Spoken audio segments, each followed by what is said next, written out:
जय शिवराय मित्रांनो, कसे आहात तुम्ही? आय होप तुम्ही सगळे बरे असणार, मजेत असणार.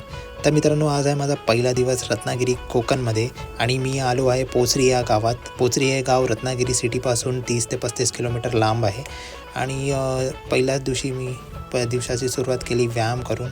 तर व्यायाम केल्यानंतर मित्रांनो, मी गणपती बाप्पाची आरती केली आणि आरती झाल्यानंतर मी आणि माझा मित्र आम्ही बाहेर गेलो फेरफटका मारायला. कारण बाहेर वातावरण एवढं छान होतं ना मित्रांनो, मी तुम्हाला काय सांगू. मिसळ खायला आणि वडा खायला काय वेगळीच मजा आली आम्हाला.